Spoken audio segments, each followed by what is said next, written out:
الحمد لله وكفى وسلام على عباده الذين اصطفى أما بعد فأعوذ بالله من الشيطان الرجيم بسم الله الرحمن الرحيم يا أيها الذين آمنوا ادخلوا في السلم كافة ولا تتبعوا خطوات الشيطان إنه لكم عدو مبين صدق الله مولانا العظيم وقال رسول الله صلى الله تعالى عليه وسلم من تشبه بقوم فهو منهم وقال النبي صلى الله تعالى عليه وسلم من سود قوم فهو منهم وقال النبي صلى الله تعالى عليه وسلم خالف اليهود والنصارى أو كما قال النبي صلى الله تعالى عليه وسلم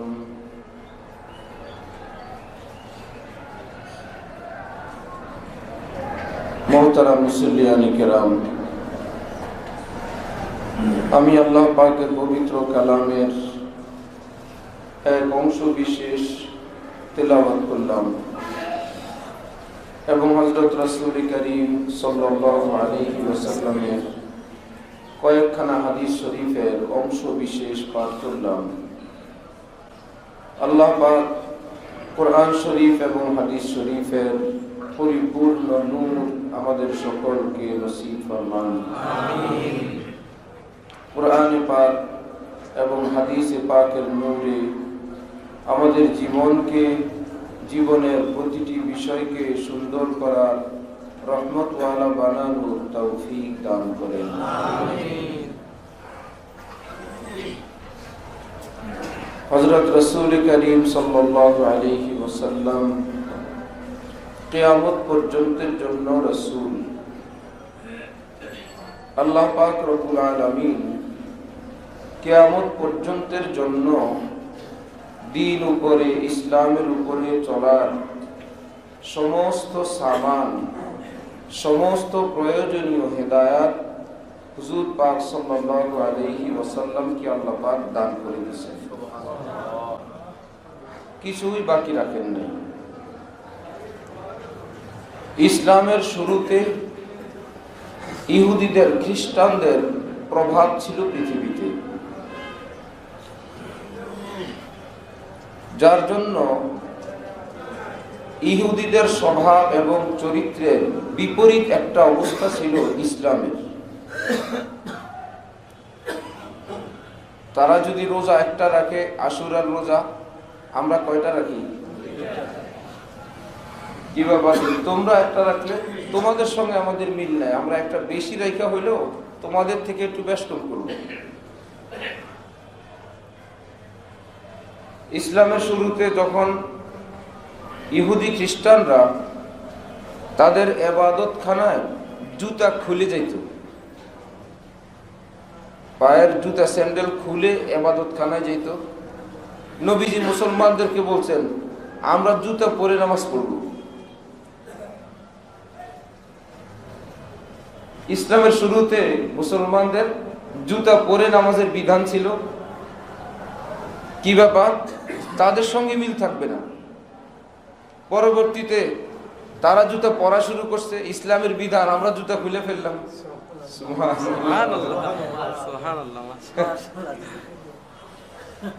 তারা জুতা পরে এখন যায়, আমরা জুতা খুলে যাই। আর চেঞ্জ হবে না, তারা এখন খুলুক আর পড়ুক, চেঞ্জের ব্যক্তি আর পৃথিবীতে নাই। বিধিবিধান যা ছিল ফিক্সড হয়ে গেছে। এই যে পরিবর্তনটা, এই চেঞ্জিংটা কেন? রাসূল সাল্লাল্লাহু আলাইহি ওয়াসাল্লাম বলেন খালিফুল ইয়াহুদা ওয়ান নাসারা, ইহুদি খ্রিস্টানদের মুকাবেলা এবং মুখালিফ করে, তারা যেটা করবে বিপরীতটা তোমরা করবা। সুবহানাল্লাহ। দেখলেই যেন বোঝা যায় এটা মুসলমান। শুরুতে জুতা পরে নামাজ ছিল, এই জন্যই তো সেই হাদিস, রসুলের জুতার নিচে ময়লা ছিল।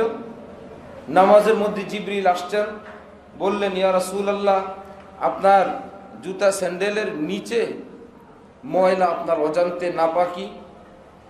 নবীজি নামাজের মধ্যেই সেটা খুলে ফেললেন। সামনের কাতারে সাহাবাগণ ওনারা দেখলেন, ওনারাও খুলে ফেলছেন। পরের কাতার সবাই দেখা দেখি নামাজের মধ্যেই খোলা শেষ। সালাম ফেরানোর পর রাসূল সাল্লাল্লাহু আলাইহি ওয়াসাল্লাম জিজ্ঞাসা করছেন যে কি ব্যাপার, তোমাদেরটা খুলে ফেললা? ইয়া রাসূলুল্লাহ, আমরা দেখছি সামনের কাতার খুলে ফেলছে। সামনেওয়ালারা বলে আমরা দেখলাম আপনি খুলে ফেলছেন, এই জন্য আমরাও খুলে ফেলছি। আরে আমার কাছে তো জিবরিল আসছেন, আমার জুতা স্যান্ডেলের নিচে ময়লা এই সংবাদ দিলেন, তোমাদের কাছেও কি আসছিলেন? বললেন আমাদের কাছে তো জিবরিল আসে না, জিবরিলের বড় কেউ আমাদের সামনে থাকে। জিবরিল আসার দরকার কি? জিবরিলের চেয়ে বড় কেউ সামনে না? তিনি যা করেন আমরাও তাই করি। আপনি খুলে ফেলছেন, আমরাও খুলে ফেলছি। কি অর্থ?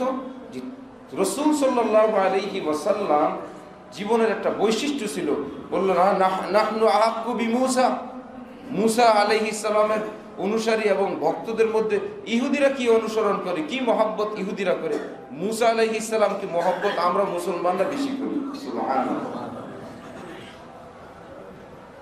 খ্রিস্টান ধর্ম হযরত ঈসার জন্য, হযরত ঈসার মা হযরত মারিয়াম, কোরআনে পাকে রব্বুল আলামিন হযরত মারিয়ামের নামে সূরা মারিয়াম নাযিল করেছেন।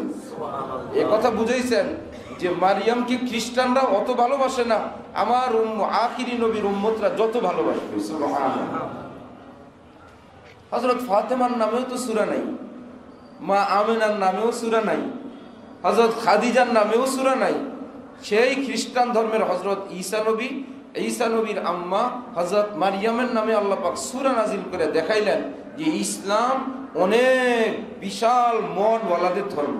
সুবহানাল্লাহ। অনেক বড় আত্মাওয়ালাদের ধর্মের নাম ইসলাম। যে তোমাদের মতন সব ব্যাপারে যে আমাদের মনের মধ্যে এরকম কিচ্ছুতা নাই, হ্যাঁ আমরা ভিন্নতা দেখাবো রব্বুল আলামিনকে। আয় আল্লাহ, তারা যদি এটা করে আমরা আরেকটা করে আপনাকে আরো বেশি ভালোবাসবো।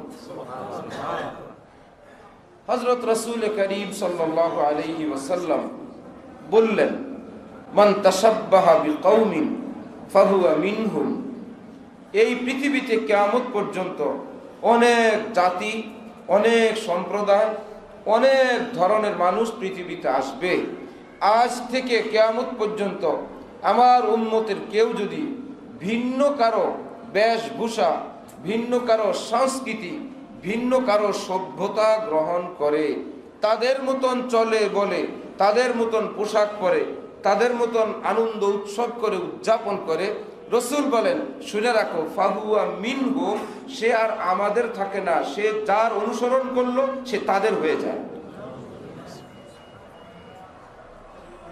হাজার মুসলমান কিন্তু ইহুদিদের অনুসরণ, রসুল বলেন তাহলে তুমি আর আমাদের থাকো নাই। আব্দুল্লাহ বিন সালাম রাদিয়াল্লাহু আনহু ইহুদি আলেম, আহলে কিতাব। রসুল আসার আগের যুগের দিন যতটুকুন ছিল সেটা তারা মানতেন। হুজুর সাল্লাল্লাহু আলাইহি ওয়াসাল্লামের সংবাদ পাওয়ার পর আগে থেকে অপেক্ষা ইসলাম গ্রহণ করবেন, ইসলামও গ্রহণ করে ফেলছেন। ইহুদি একজন আলেম আব্দুল্লাহ বিন সালাম। এখন ইহুদি ধর্মে উটের গোশত খাওয়া হারাম। ইহুদি ধর্মে উটের গোশত খাওয়া কি হারাম। ইসলাম ধর্মে উটের গোশত খাওয়া হালাল, জায়েজ। না খাইলে কোনো ক্ষতি আছে? অনেকে দেখেও নাই, খায়ও নাই, কোনো সমস্যা নাই, অসুবিধা নাই, একটা জায়েজ বস্তু, আমরা পাই নাই, খাই নাই।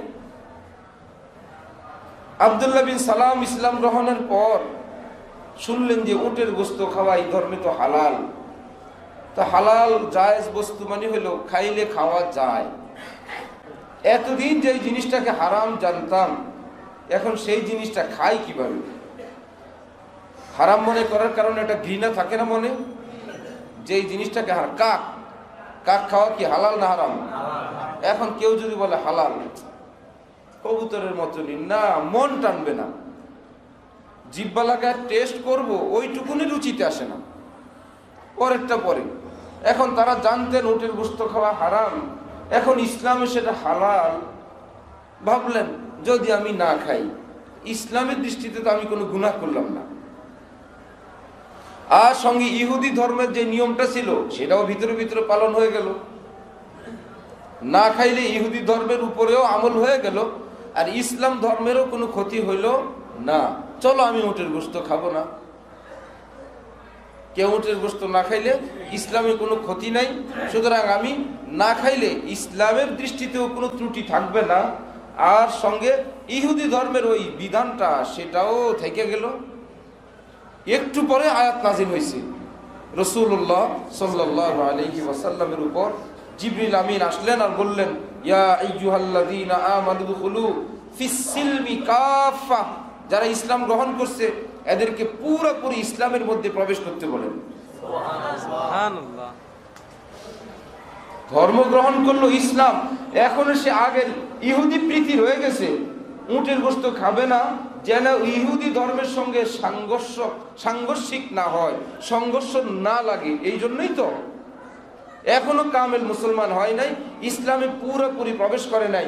এদেরকে বলেন উদখুলু ফিস সিলমি কাফা, মুসলমান যদি হয় ইসলামের মধ্যে যেন পুরোপুরি প্রবেশ করেন। নবীজি শুনাইলেন, বললেন রব্বুল আলামিন তারপরে যেটা বলেন, ওয়ালা তাত্তাবিউ খুতুওয়াতিশ শাইতান, মনের মধ্যে শয়তানের যত কুমন্ত্রণা ওয়াসওয়াসা, যে এই মিল সেই মিল, এই যুক্তি, এই শয়তানের এই নষ্ট কথার যেন অনুসরণ না করে। কেন? ইন্নাহু লাকুম আদুব্বুম মুবিন, শয়তান হইল ভয়ঙ্কর দুশমন। সে যাই করে তার মধ্যে দুশমনির বিষ মিশ্রিত থাকে। কি সুন্দর যুক্তি দেয়া বুঝাইলো, না খাইলে তো কোনো ক্ষতি নেই, খেলাম না। কিন্তু এই আমাদের না খাওয়া আর ওনার না খাওয়া একরকম, একটু বেশ কম, বেশ কম।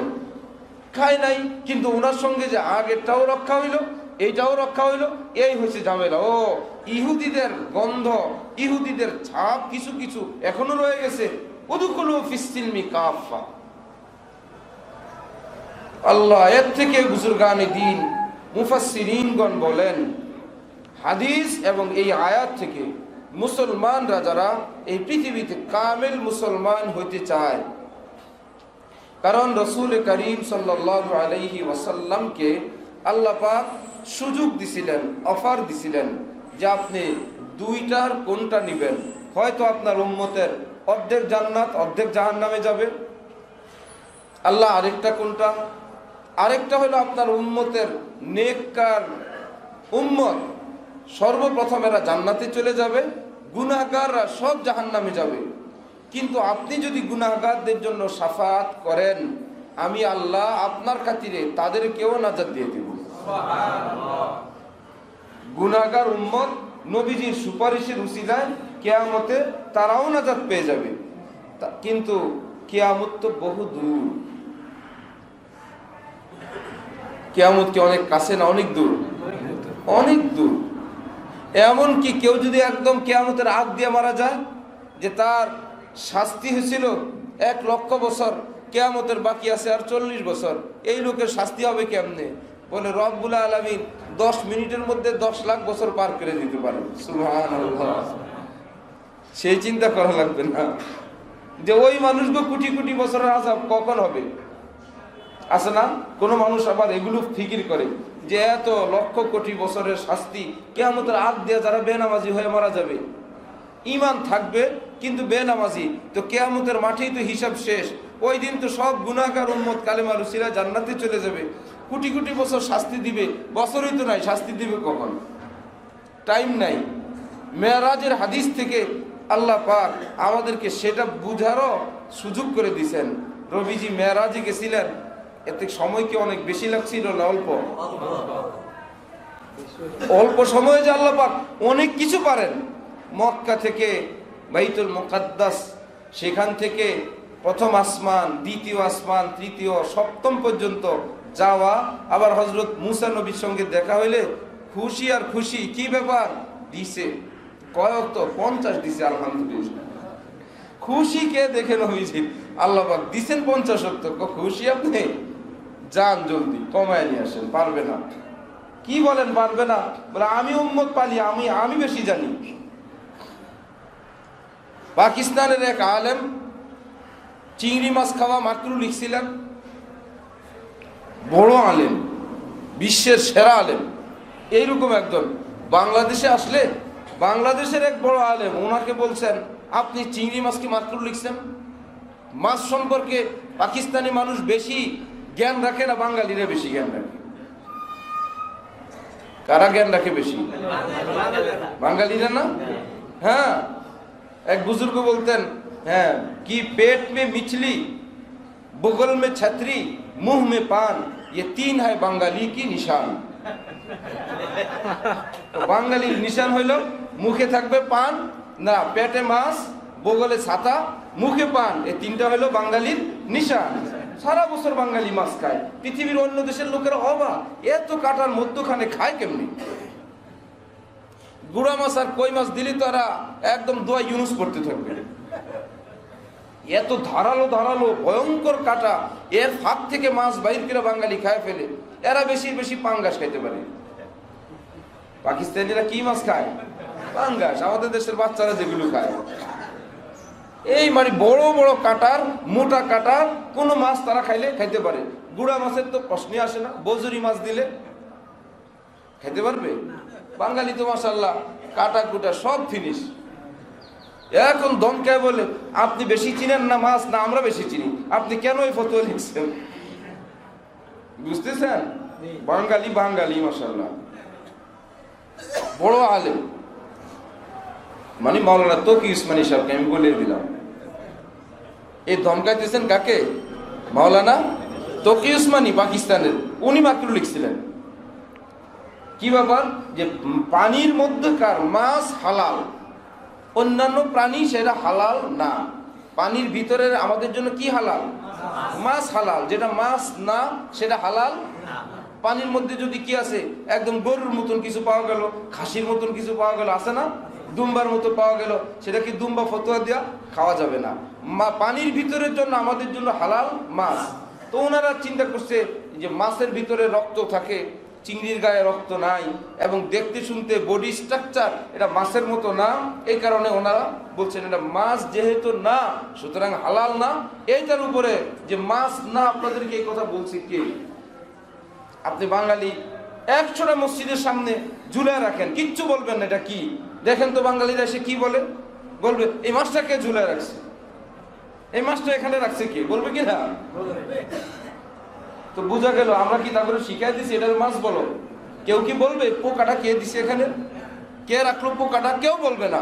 তো বোঝা গেল এটা যে মাছ, এটা আমাদের বাঙালিরা মুখস্থ ভাবে জানে, বাচ্চারাও জানে। আপনারা এটাকে মাছের বাইরের গ্রুপে নিলেন, উল্টা ফতোয়া কেন দিলেন?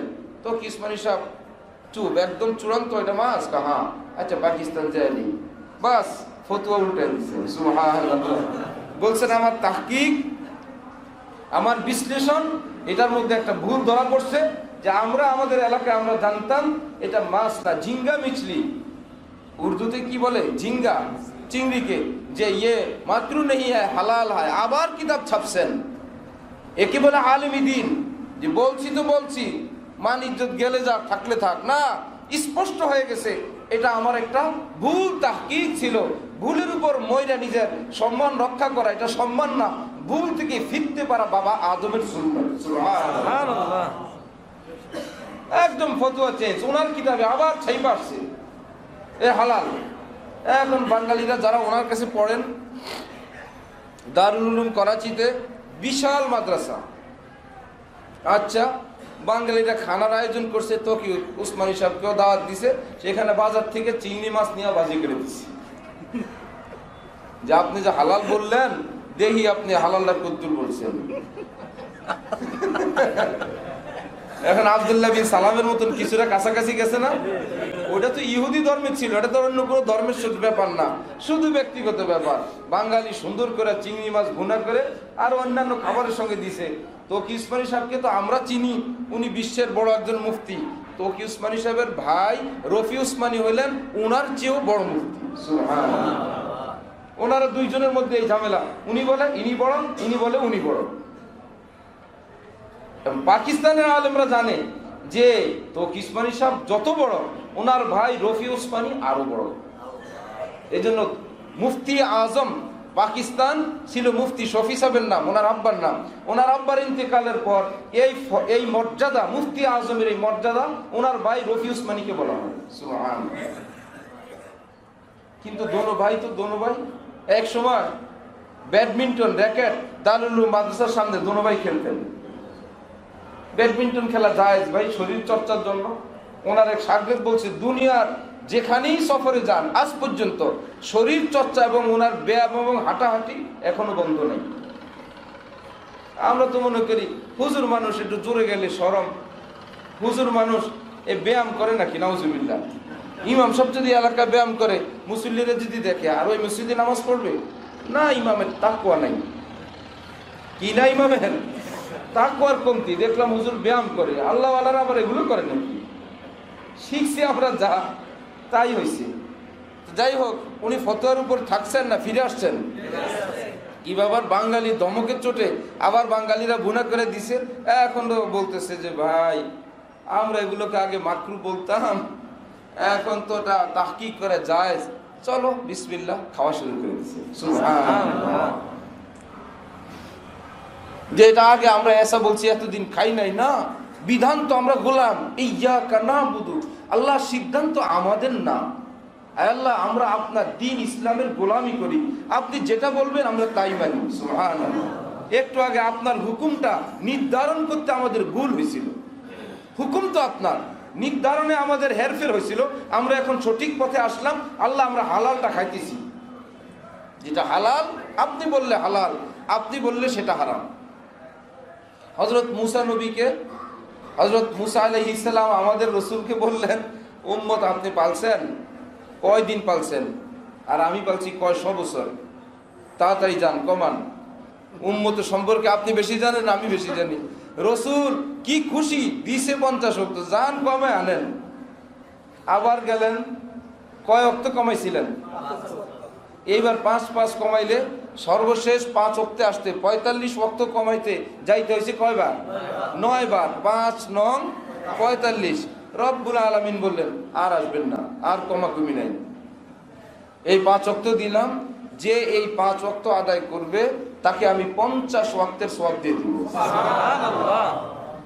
হযরত মুসার নিকট আসলে বললেন আবার কমান, বলে আমি আর পারবো না, আমার শরম লাগে। কত বিশাল সফর না? এত বড় সফর।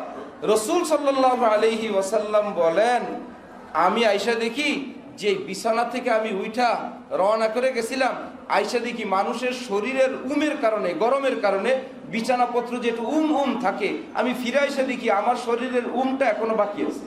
সুবহানাল্লাহ। অথচ নবীজি নিজেই বলছেন, জমিন থেকে প্রথম আসমান 500 বছর, আসমান মোটা 500 বছর, পরের ফাঁকা 500 বছর, এইরকম ফাঁকা 500 বছর, আসমান 500 বছর মোটা। এই সব অতিক্রম করে তিনি আবার আসছেন, আবার সেখানে গিয়ে জান্নাত দেখছেন, জাহান্নাম দেখছেন। আল্লাহ সুম্মা দানা ফাতাদাল্লা ফাকানা কাবা কাউসাইনি আও আদনা। কোরআনে পাকে আল্লাহ পাক বলেন, আরে মেরাজ কি আমার একদম কাছে চলে আসছে।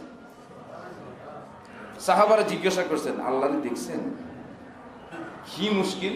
এখন বলে নূরানিয়ুন আন্না আরাহু, আরে নূরে নূর, আমি কেমনে দেখবো? সূর্যের দিকে চোখ লাগানো যায় না, আমি আল্লাহরে দেখে আসবো। এই আশপাশ থেকে কোন রকম একটু যতটুকু সম্ভব ওইটুকুন দেখছি, এই দেখা। এখন এই শব্দটারে আরেকটা উচ্চারণ, নূরানিয়ুন আন্না আরাহু, এই শব্দ এগুলোকে সামনে রাখলে এটাকে আবার আরেক রকমে পড়া যায়, নূরুন ইন্নি আরাহু। অক্ষর এই কটাই। হরফ এই কথাই সিরিয়ালকে লিখছে নূরুন ইন্নি, এটাকে পড়লে দুই রকম পড়া যায়। এক রকম নূরুন ইন্নি, আল্লাহ তো নূর, ইন্নি নিশ্চয় আমি আরাহু দেখছি। আবার এই শব্দটাকে আরেক ক্রমে পড়া যায় নূরানিয়ুন, আরে আল্লাহ তো নূরই নূর, ইন্নির জায়গায় আন্না আরাহু, আর কেমনে আমি দেখবো? আল্লাহরে কেউ দেখে শেষ করতে পারবে? আমি আশপাশ থেকে কোন রকম একটু দেখছি। সুবহানাল্লাহ। এত লম্বা সফর, জান্নাত জাহান্নাম 5 ওয়াক্ত করে কমানো, এত বিশাল জায়গা, সেখানে আসলে কতক্ষণ? বলে কয়েক মিনিটের পথ।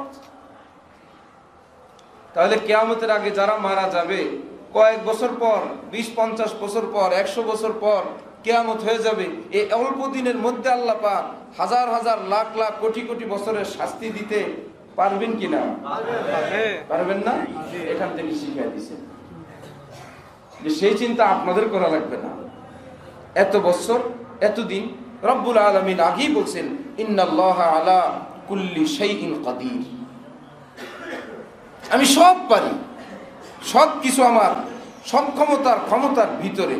আল্লাহ পাক আমাদেরকে রব্বুল আলামিনের দিনকে সঠিকভাবে বুঝার তৌফিক দান করেন।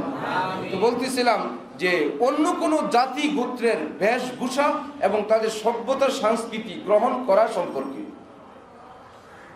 হযরত ইব্রাহিম আলাইহিস সালাম বললেন, আল্লাহ আমাকে তো আপনি দিবেন, ক্বালা ওয়া মিন যুররিয়াতি, আল্লাহ আমার ছেলে পেলেদের মধ্যে কাউকে দিবেন না? রব্বুল আলামিন বললেন, আপনাকে একদম মুসলিম জাতির পিতারে সম্মান দিলাম, বড় নবুয়ত দিলাম। তিনি বলতেছেন, ক্বালা, হযরত ইব্রাহিম বললেন, ওয়া মিন যুররিয়াতি, আমার ছেলে মেয়েগুলো কিছু দিবেন না? আল্লাহ পাক বললেন, লা ইয়ানালু আহদিজ জালিমিন, ছেলে মেয়ে তো আপনার দিব ঠিক, যেগুলো ভুল পথে চলে যাবে, ইসলাম থেকে শরীয়ত থেকে ডানে বাঁয়ে চলে যাবে, একটাও পাবে না। আর যারা সঠিক পথে থাকবে, আমি আল্লাহ তাদের জন্য আপনার দোয়া কবুল করলাম। সুবহানাল্লাহ। সঠিক পথে থাকবে যারা, তাদের জন্য দোয়া মঞ্জুর। সুবহানাল্লাহ। খোঁজ নিয়ে জানা গেল উনি নবুয়তি পায় বললেন, আল্লাহ আমার ছেলেকে জন্য, নাতিপুতিকে জন্য। হিসাব করে জানা গেল লক্ষাধিক নবী রসুলের মধ্যে 1 লক্ষের বেশি হযরত ইব্রাহিমের সন্তান। সুবহানাল্লাহ। বলি না 1,24,000 পয়গম্বর, 2,24,000, যাই হোক 1 লক্ষের উপরে নিশ্চিত। এর মধ্যে 1 লক্ষের উপরে নবী রসুল সব হযরত ইব্রাহিম আলাইহিস সালামের ছেলে, নাতি, পুতি। দেখেন না হযরত ইউসুফের জেলখানা জিজ্ঞাসা করছে জেল সুপার, তোমার নাম কি? আসামি আসছে, হ্যাঁ, উনি বলল আমার নাম ইউসুফ, আমার আব্বার নাম হযরত ইয়াকুব আলাইহিস সালাম, আমার দাদার নাম হযরত ইসহাক আলাইহিস সালাম, দাদার আব্বার নাম হযরত ইব্রাহিম আলাইহিস সালাম। সুবহানাল্লাহ।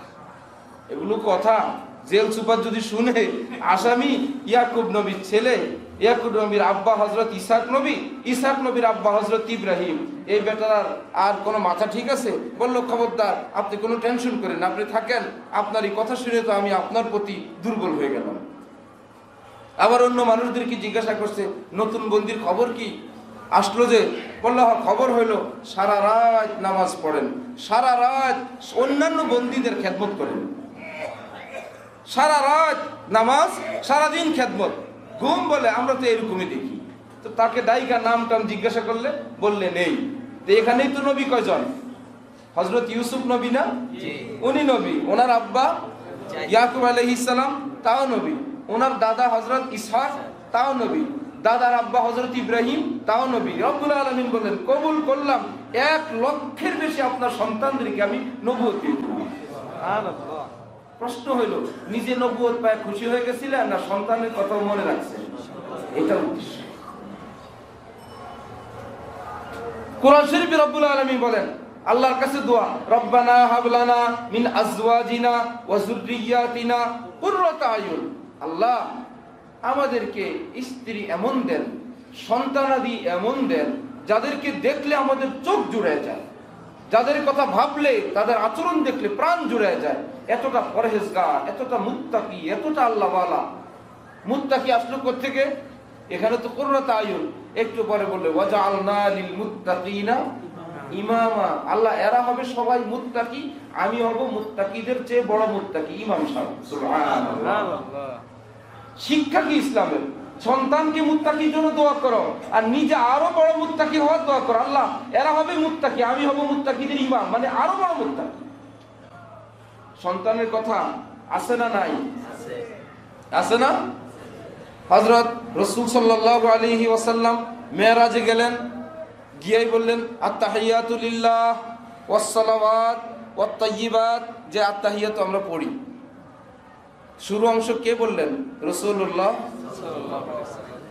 আল্লাহ পাকের সম্মানী আত-তাহিয়াতু লিল্লাহ ওয়াস সালাওয়াত ওয়াত তাইয়্যিবাত। আমাদের জাহিরি বাতিনি জিসমি শারীরিক মালি যত ইবাদত যত প্রশংসা সব আপনার। সুবহানাল্লাহ। আল্লাহ পাক বললেন যে আপনি এত শুরু করছেন, আমি কিছু বলবো না, আপনি মেহমান হয়ে আমার বাড়িতে আসছেন। আসসালামু আলাইকা আইয়ুহান নাবিয়্যু ওয়া রাহমাতুল্লাহি ওয়া বারাকাতুহু। সুবহানাল্লাহ। আত-তাহিয়াতুর মধ্যে পড়েন সবাই এটা? মেরাজের কিচ্ছা এটা। নবী গিয়া বললেন আত-তাহিয়াতু লিল্লাহ ওয়াস সালাওয়াত ওয়াত তাইয়্যিবাত। আল্লাহ বলেন আসসালামু আলাইকা আইয়ুহান নাবিয়্যু ওয়া রাহমাতুল্লাহি ওয়া বারাকাতুহু। রাস্তায় আয়েশা হযরত জিবরিল যেখান থেকে দাঁড়ায় আছেন আর যাইতে পারেন না, যখন শুনলেন দুইজনে মিললে আমি এত কষ্ট করে মাইজপথ পর্যন্ত আসলাম, আমার কোনো নামও তো দেখি না, বলে আসসালামু আলাইনা। সালামকে বলে আপনি নিয়ে যাইতেছেন, আলাইনা আমরা ফেরেশতারা আছি না, আমাদের জন্য সালাম। ওয়া আলা ইবাদিল্লাহিস সলিহিন। কিয়ামত পর্যন্ত যত নেককার মুসলমান তাদের জন্য আজকের মেরাজের দিনে সালাম। সুবহানাল্লাহ। সবটা যোগ হয়ে কি হয়ে গেছে? আত-তাহিয়াত। শুনছেন? এখন রব্বুল আলামিন এই মেরাজের মধ্যে হযরত জিবরিল কি নিজে কথা বলেন? আল্লাহর কথা না বললেন, শুধু নিজেরটা বলেন না মিয়া আসসালামু আলাইনা। আপনি জিবরিল আইছেন দেখে মিকাইলের কথা ভুলে যাবেন? বলেন আসসালামু আলাইয়া না আলাইনা বলেন। আমরা যাতে ফেরেশতারা আছি আমাদের জন্য আল্লাহ আপনার রহমত চাই।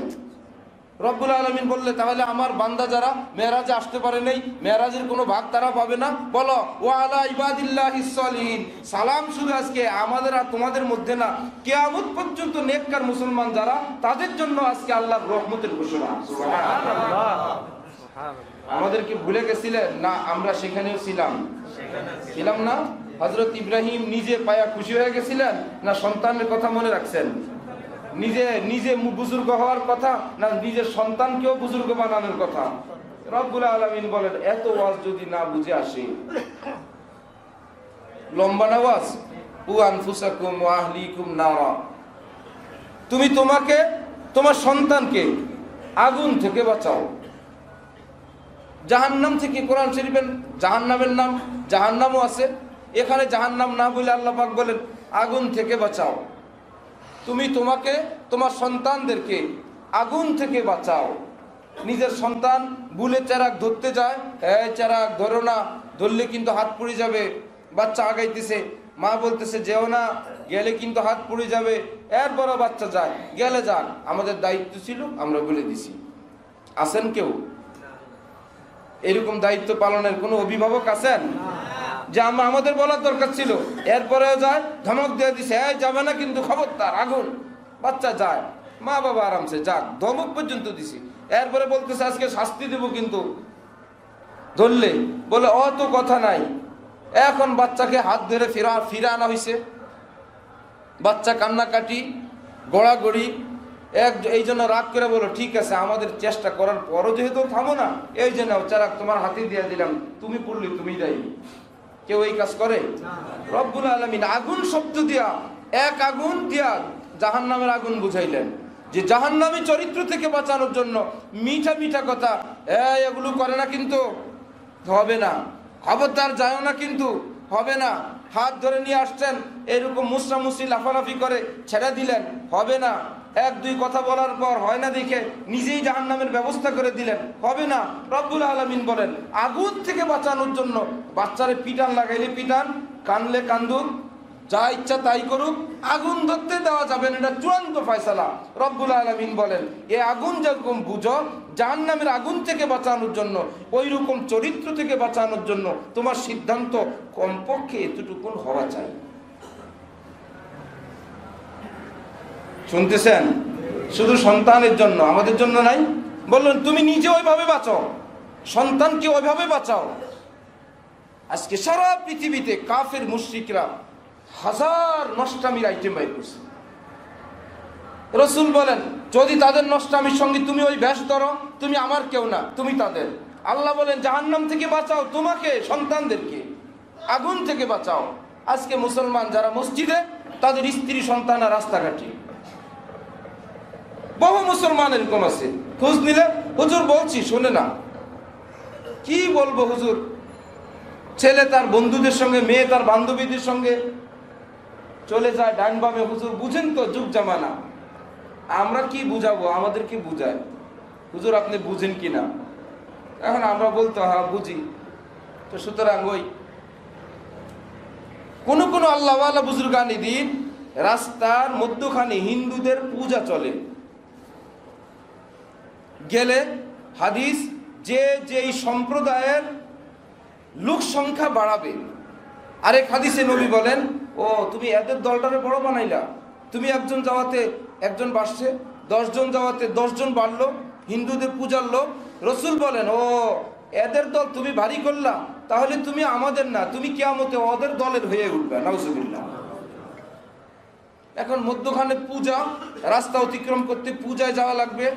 এখন কি করবে, যে যতক্ষণ সময় আমি অতিক্রম করব ততক্ষণ একজন লোক বেশি দেখা যাবে না? পূজার পথটা দিয়ে যতক্ষণ আমি অতিক্রম করব অতক্ষণ টাইম পূজার মধ্যে একজন লোক বেশি দেখা যাবে না? তাহলে রসুল যে বলছেন, যে যেই দল ভারী করে সে সেই দলের অন্তর্ভুক্ত। তো আমিও তো যেন ওই দলটাকে কিছু সময়ের জন্য ভারী করলাম।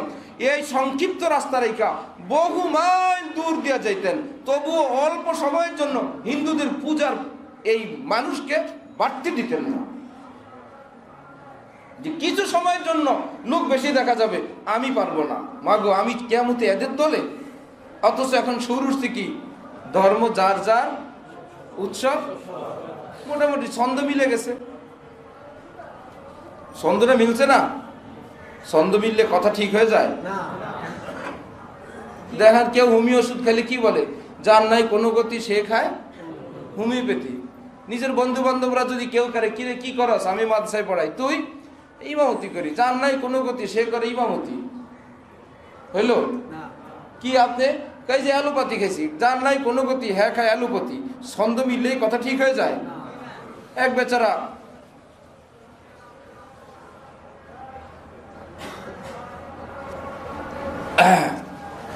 আদা বিক্রি করে, আদা আদা আদা বলে জোরে জোরে চিৎকার দেয়।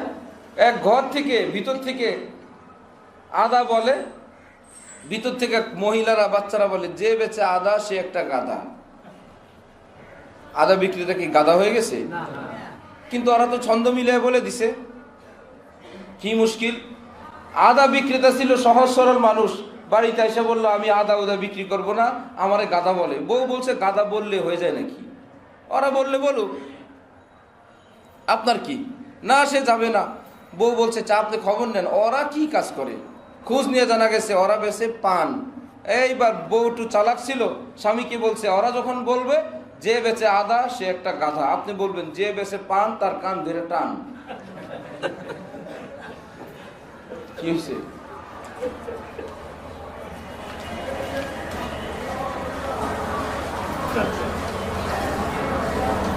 বাদামতলীর ফল ব্যবসায়ী সভাপতি হারুন সাহেব অসুস্থ, তার সুস্থতার জন্য সবার কাছে দোয়া চাইছেন। সবাই দোয়া করবেন আল্লাহ সুস্থ করে দেন।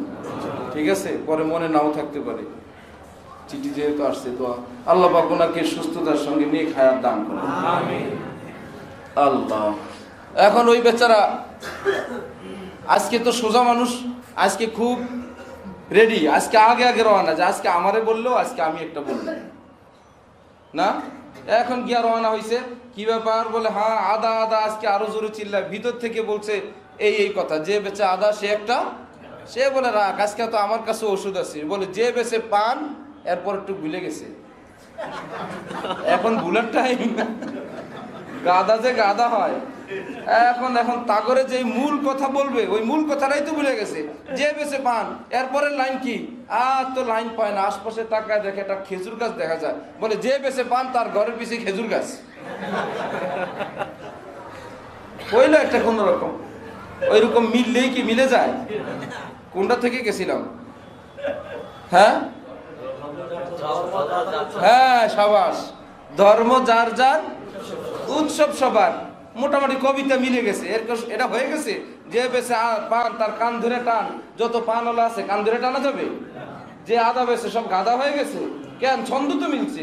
আর ছন্দ মিলা এটা কবির কথা, কবিরা ছন্দ মিলায়। মুসলমানের জিন্দিগি তো কবির কথায় না, নবীর কথায় চলে। কবিতার কথায় মুসলমান চলে না, কোন কবির সভ্যতা মুসলমান শিখে না। মুসলমানের মধ্যে নবীর সভ্যতা আসবে।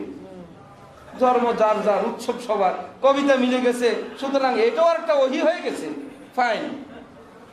তাহলে নতুন কবিতা আমরা বলি এখন ধর্ম যার যার, উৎসব সবার। এটার সঙ্গে আরো লাইন মিলাই, বিয়ে যার যার, বউ সবাই। রাজি আছেন? হ্যাঁ। ব্যবসা যার যার, মুনাফা সবাই। রাজি আছেন? মার্কেট যার যার, ভাড়া সবাই। রাজি আছেন? ক্ষেত যার যার, ফসল সবার। রাজি আছেন? চাকরি যার যার, বেতন সবাই। রাজি আছেন? কেন আপনারা ধর্মনিরপেক্ষ হইতে পারেন না? আমরা মিলে জুলে আসি। কষ্ট করছেন আপনি, চাকরি করেন, বেতন আমরা ভাগযোগ করে নিব। বিয়ে করছেন কষ্ট করে আপনার বউ, এদিকে আপনার একজনের হয়ে যাব নাকি? বিয়ে যার যার, বউ সবার। এইরকম অসভ্য কথা পৃথিবীতে জারি হয়েছে এখনো? কি অর্থ? বিয়ে যার, বউ তার, নাকি? ক্ষেত যার, ফসল চাকরি যার, বেতন তার, ব্যবসা যার, মুনাফা তার। তাহলে ধর্মের সময় ধর্ম যার, উৎসব তার। ধর্ম যার যার, উৎসব সবার। এই কথাটা কোনো মুসলমানের কথা না, এটা কাফের মুশরিকরা ছন্দ আকারে আমাদের দেশের বড় বড় মানুষদেরকে টোপ খাওয়াই দিছে। কি বলে নিজেও জানে না। অনেক সময় কবিরা, যারা নতুন কবি হয়, কি বলে জানে না। ইরাকের এক বাদশাহ এরকম কবি হয়েছিল, নতুন করে কবিতা লেখা শিখছে। 2 লাইন লিখছে, আইয়ুহাল কাজী বিকুম কদ আযালনাকা ফাকুম। শেষে কুম কুম মিলছে, একটু শুনেন না আপনারা? আইয়ুহাল কাজী বিকুম কদ আযালনাকা ফাকুম, শেষে কুম, ওটা মিলছে। এখন কুম একটা বিশাল এলাকার নাম। ওই এলাকার বাদশাহ, গভর্নরকে বাদশাহ ভীষণ ভালোবাসেন। ভাবছে আমি যে কবি হয়ে গেছি, এ সবচেয়ে বেশি এটার হকদার সে। তার কাছে লোক দিয়ে, দুধ দিয়ে পাঠায় দিছে, যাও কুম রাজ্যের যে কাজী, তার কাছে দেখো, তার নামও আছে এই কবিতার মধ্যে, আইয়ুহাল কাজী বিকুম। হে কুম এলাকার কাজী সাহেব, তোমার নামে আমি কবিতা লিখছি। প্রেসিডেন্টের পক্ষ থেকে কবিতা নিয়ে দূত সেখানে গেছে, চিঠি খুলে ওই বেচারা কানতে কানতে শেষ। কি ব্যাপার আপনি কান্দেন? সেখানে তো আনন্দ ফুর্তি বাচ্চা করতেছে যে আপনার নামে কবিতা লিখছে, কান্দেন কেন? বলে এখানে তো আমাকে লেখা হয়েছে আইয়ুহাল কাজী বিকুম, হে কুম এলাকার বিচারপতি সাহেব, গভর্নর সাহেব, কদ আযালনাকা, আমি আপনাকে বরখাস্ত করলাম, ফাকুম, সুতরাং আপনি আপনার মস্তক ছেড়ে দেন। বাদশার কাছে আসছে যে আপনি নাকি তার চাকরি বরখাস্ত করছেন। না তো বরখাস্ত করি নাই। কে বলছে? আপনার কবিতার অর্থ তো এই দাঁড়ায়। বলে আমি কি অর্থ জানি? আমি যেমনি মিলছে এমনি মিলছে। আমি তো বাবা অর্থ জানি না, আমি যেমনি মিলছে এমনি একটা কবিতা লিখছি। আর অর্থ যে এই দাঁড়ায় যে ওই বেটা চাকরি থেকে বরখাস্ত হয়ে যায়, আমি তো এই নিয়তে লিখি নাই। আমাদের দেশের বড় বড় নেতারাও এরকম এইরকম বড় কবি হওয়া শুরু করছে। আল্লাহ পাক তাদেরকে দ্বীনের বুঝ দান করে। আমিন। এই সুরের কারণে মুসলমানরা পূজায় যাওয়া শুরু করছে না? বহু মুসলমান এখন পূজায় যায়, বাধা দেওয়ার কায়দা নাই। কারণ মাসালা তো এখন রাষ্ট্রের মধ্যে সরকারি মাসালা চলে। যে কোনখান দিকে না পায় বলে হ্যাঁ সরকার তো এটা বলছে। আরে বাপরে, সরকার বললে মনে হয় যেন হালাল হয়ে যায়। সরকার বললে হালাল হয়ে যায়? সরকারের এমপি একজন মাইজ ভান্ডারের আছে না? সরকার তো ওই ব্যাটারের সঙ্গে নেই, এই জন্য মাইজ ভান্ডারের নষ্টামি হালাল হয়ে গেছে। সরকার তো মদের লাইসেন্স দেয়, মদ হালাল হয়ে গেছে। সরকারি ভাবে ব্যাংকে সুদ চলে, সুদ হালাল হয়ে গেছে। কত নষ্টামি সরকারি ভাবে আছে।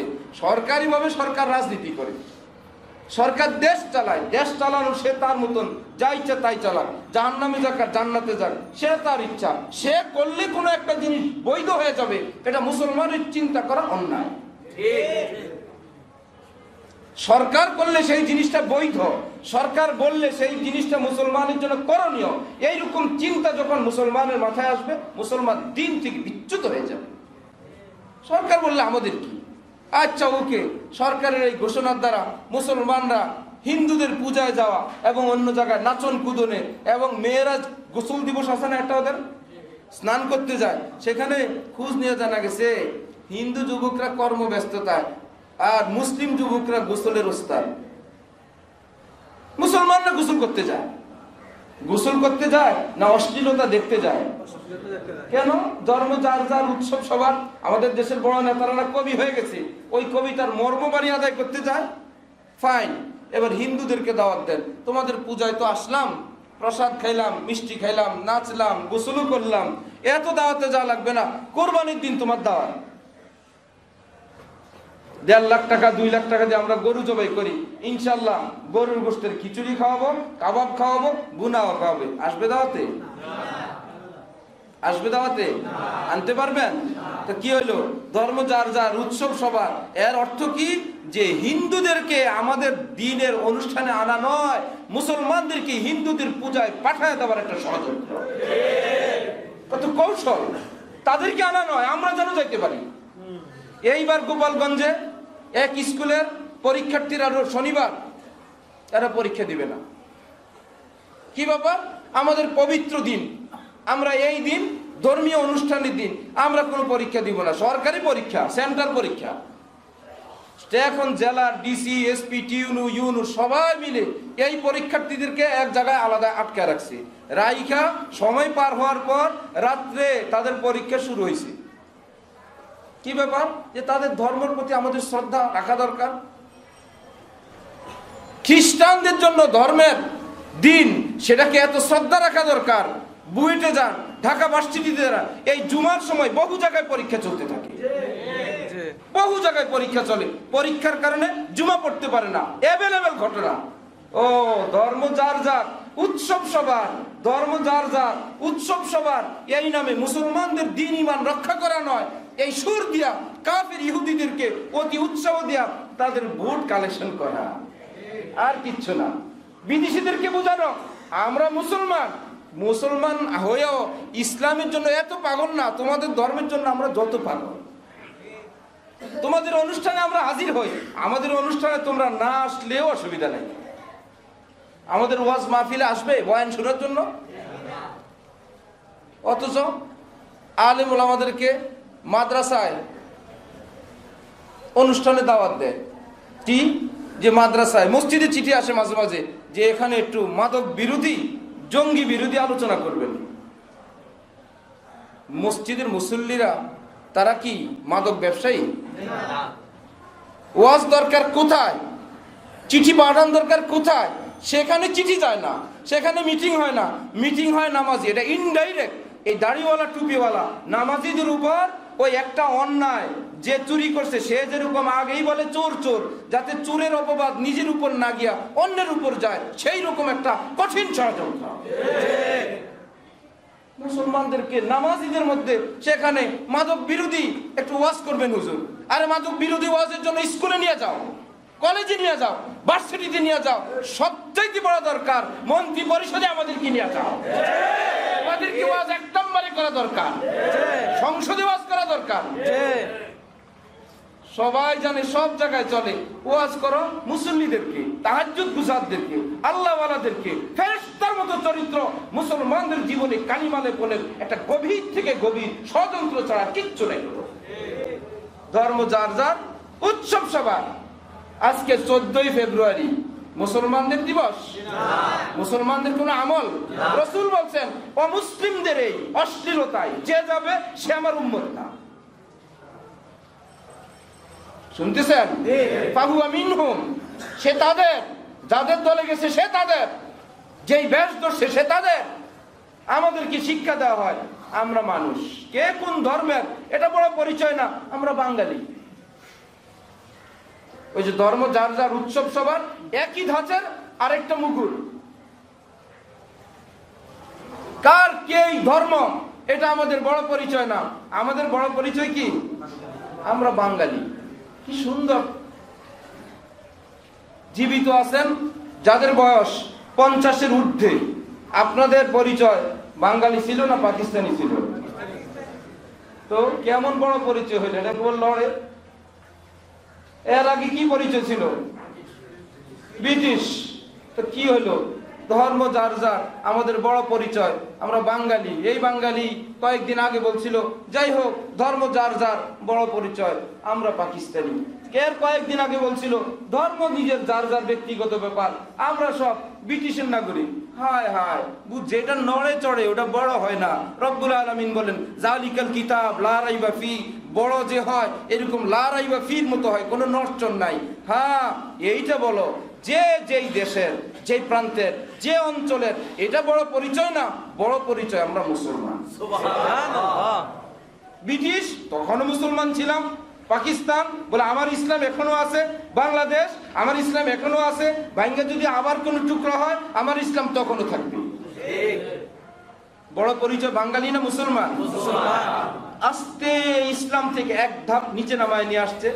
এইবার শাকে যাও একত্র করার পর আমরা যেহেতু বাঙালি, আমাদের বাঙালিদের কি কি ফজিলত, আমরা আগে কি কি করতাম? আমরা দোতারা সেতারা বাজাইতাম। এটা তো আমাদের বাঙালিদের ঐতিহ্য, বাঙালি বানায় ফেলছে না? এইবার নিয়ে আসছি ইসলাম থেকে এক ধাপ নিচে, ইসলামের কোনো কথা নাই। আমরা তো আগে এই বাজাইতাম, আর কি করতাম? ঘুড়ি উড়াইতাম, আর কি করতাম?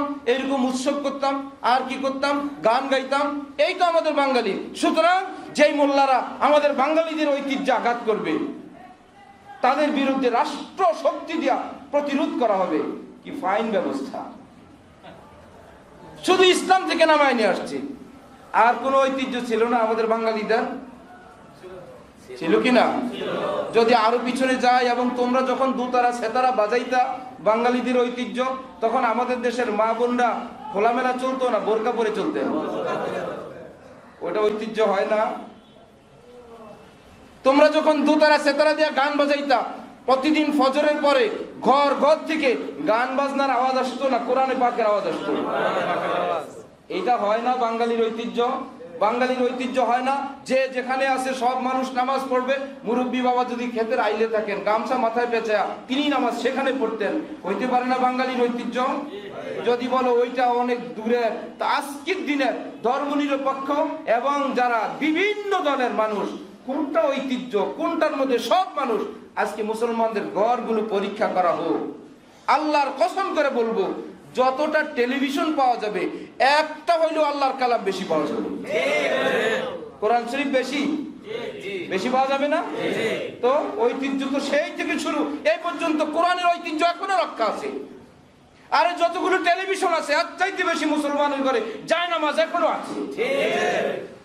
তো ঐতিহ্য তো জায়নামাজের ঐতিহ্য, ঐতিহ্য তো কোরআনে পাকের ঐতিহ্য, ঐতিহ্য সেজদার ঐতিহ্য, ঐতিহ্য তো টুপি। পরীক্ষা করো তোমার টেলিভিশন কয়টা আছে, মুসলমানদের নবীর সুন্নাহ টুপি কয়টা আছে, দেখবে টুপির সংখ্যা এখনো বেশি আছে। তো ধর ঐতিহ্য, বাঙালির ঐতিহ্য আমরা নামাজি, বাঙালির ঐতিহ্য আমরা পর্দানিশীল, বাঙালির ঐতিহ্য আমরা টুপিওয়ালা, বাঙালির ঐতিহ্য আমরা জায়নামাজওয়ালা, বাঙালির ঐতিহ্য আমরা তসবিহওয়ালা। ওই ঐতিহ্য বললে তো আর আমাদের আসল মতলব ধর্ম যার যার, উৎসব সবার বলে বাঙালিদেরকে অমুসলিমদের ধারে কাছে নিয়ে যাওয়া, সেটা তো আর আদায় হয় না। এই কারণে সেটা বলা যাবে না। যেটা নিজের মতলবে মিলে, ওই যে ভণ্ড পীরের কাছে মুরিদ হয়েছে একজন, পীরই তো ভণ্ড, বদমাশ, ভাব ধরে। আমাদের এক উস্তাদ বলতেন, কেউ হইল দরবেশ, এটা তো ভালো জিনিস, দরবেশ ভালো না? আর কেউ হইল ধরে বেশ, ধরে বেশ, একটু দরবেশ, ধরে বেশ, একটু বেশ কম, ও দরবেশ না ধরে বেশ। এরকম ধরে বেশ, বেশ ধরা ভণ্ড পীরের কাছে এক বেচারা মুরিদ হইছে। সেই বেচারা তো মনে করছে ভালো, আমি আল্লাহর জন্য গেছি, একজন খাঁটি ওলি আল্লাহ, কুম্বিশা গাল ভার করে রাখে, এটাই তো আল্লাহ আল্লাহ হওয়ার লক্ষণ নাকি? গাল ভার করে কথা কম বলে, এটা হলো ভাব ধরা, ওই যে ধরে বেশ, এটা ওইটা। এখন পিসাব বললো কোনো স্বপ্ন দেখলে আমাকে জানায়ও। ভাবছে মুরিদ বেশ ফ্রেশ, যেভাবে আসছে এখলাসের সঙ্গে আল্লাহর জন্য, মুরিদ মনে হয় ভালো, ওর কোনো স্বপ্ন দিয়া মনে হয় পীর মুরিদির বাজারটা আমার একটু বলবো, দেখছস এই যে আল্লাহওয়ালা নামাজি মুরিদ, সে কি দেখছে।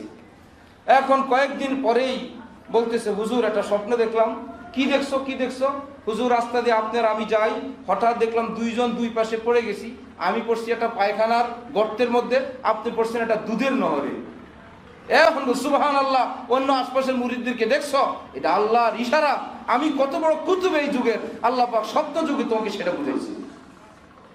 মুরিদ বলতেছে, হুজুর স্বপ্ন তো শেষ হয় নাই। শেষ হয় নাই মানে স্বপ্ন তো আরো আছে। কি আছে? বলে একটু পর দেখলাম আমি এই গুয়ের গর্ত থেকে উঠছি রাস্তার মধ্যে, আপনি দুধের নহর থেকে উঠছেন। দেখলাম কি হুজুর, আমি আপনার শরীরের দুধগুলো চাইতে যেটা খাইতেছি, আর আপনি আমার শরীরের গুগুলো চাইতে যেটা খাইতেছেন। শয়তানে দেখাইছে এগুলো, শয়তানের কাম। ও এতক্ষণ এটা আল্লাহ রহমতের ফেরেশতা দেখাইছে, যখন নিজের গায়ে পড়ছে এখন শয়তানে দেখাইছে। বুঝছি মতলবে আমি আছি, আর যখন স্বার্থের বিপরীতে যায় আমি নাই। রব্বুল আলামিন বলেন, মুসলমানরা তো এমন হয় না, ওয়াল্লাযীনা আমানু আশাদ্দু হুব্বান লিল্লাহ। স্বার্থেও আল্লাহ, স্বার্থ কুরবানিতেও আল্লাহ। মা বাপ, দেশ দুনিয়া, বাগান, ধন দৌলত, মক্কা ছাড়া লাগবে আল্লাহর জন্য। রব্বুল আলামিন বলেন, হাসতে হাসতে মক্কা ত্যাগ করে চলে যেতে পারে, এদের নাম মুসলমান। সব ছেড়ে দিছে, আল্লাহকে পৌঁছবে। হ্যাঁ ইয়া রাসূলুল্লাহ, চলেন গাট্টি মাথায় মদিনায় রওনা। সব বর্জন করে দিছেন। আজকে একটু স্বার্থ বর্জন করা যায় না, একটু নফসের চাহিদা বর্জন করা যায় না, বাচ্চাদের একটু চোখের পানি সহ্য করা যায় না, নিজের স্ত্রীর একটু অন্যায় আবদার সেটা থেকে নিজেকে দূরে রাখা যায় না। হুজুর বলছিলাম, রব্বুল আলামিন বলেন, তোমাকে আমি এই ডিপার্টমেন্টের প্রধান বানাইলাম, কিয়ামতে তোমার স্ত্রী তোমার সন্তানকে দ্বীনের উপর রাখার জন্য কি কি প্ল্যান প্রোগ্রাম পরিকল্পনা একটা একটা করে আমাকে শোনার লাগবে। যে আমি আটকে রাখছিলাম, ঘর তালা দিয়ে রাখছিলাম, চাবি আমার কাছে ছিল, বাইরে তো পারেন একটাও। বলছি খুন করে ফেলবো এক কদম নেব। ওরে বাবা, বাবা তো আগের মতো নরম হাসি নাই রে। নিজের গেট তালা মাইরা দারোয়ানের চাবি নিয়ে গেছে, বল চাবি আমার কাছে, মরলে এই বাড়িতে মরে যাবি। কিছু মেয়ের মা বাবা আছে তুলু তুলু করে, এই কেবল একটা বিচার দিলে, হ্যাঁ তোর এই কথা বললো, সিএনজি দেখ, অথবা আমি পাঠাইতেছি এখনই চলে আয়। তো মেয়ে প্রতিদিন একটু হালকা জোরে আওয়াজ হইলেও ফোন করে দেয়। মা তো আছেই তুলু তুলুর। এই মেয়েরা কি স্বামীর বাড়ি সুখে থাকতে পারে? বিচারেরও শেষ নাই, নালিশেরও শেষ নাই, চোখের পানিও শেষ নাই। পানি প্যান প্যান করে বাইরে দিতে থাকে। অস্ত্র তো একটা আছেই, কিচ্ছু না পারলে প্যান প্যান করে কান্দে দিবে, আর মনে করবে যে হকের উপর থাকে তার তো চোখের পানি আসে। মেয়ে মানুষের চোখের পানি হক আর বাতিল লাগে না, ওটা এমনি আসে, বুঝতেছেন? ওটা ফিরিস। আচ্ছা, এখন এক মা তার মেয়ে তারে ফোন দিছে যে আমাকে এই বলছে আমি আসবো এই বাড়িতে, আমাকে নিয়ে যান। মা বলছে নিয়ে যান মানে ওই বাড়িতে থাকবি, মরলে ওই বাড়িতে মরবি, আমরা জানাজা দিতে আসবো। যদি মারা যাস ওই বাড়িতে মারা যাবি, আমরা এই বাড়ি থেকে জানাজা দিতে আসবো, খবরদার আসলে এই বাড়িতে তো জায়গা নাই। এখন দুঃখ কষ্ট কমা শুরু হয়েছে। ওরে বাবা রে, মা তো আজরাই না, এখন আর হেলো হেলো করে ফোনও দেয় না।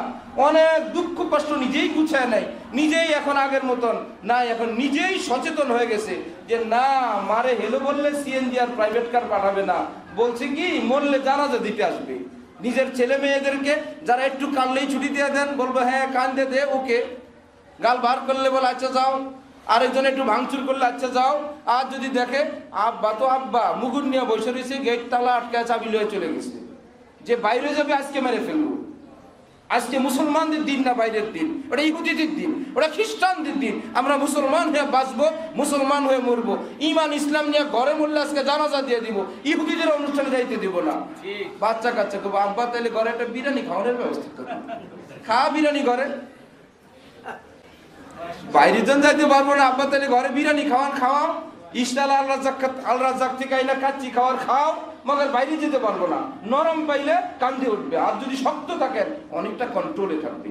আল্লাহ পাক আমাদের সবাইকে নিজের স্ত্রী সন্তানদেরকে দ্বীনের উপর কায়েম রাখার সর্বাত্মক চেষ্টা করে আল্লাহ পাক কামিয়াব হওয়ার তৌফিক দান করুন। আমিন।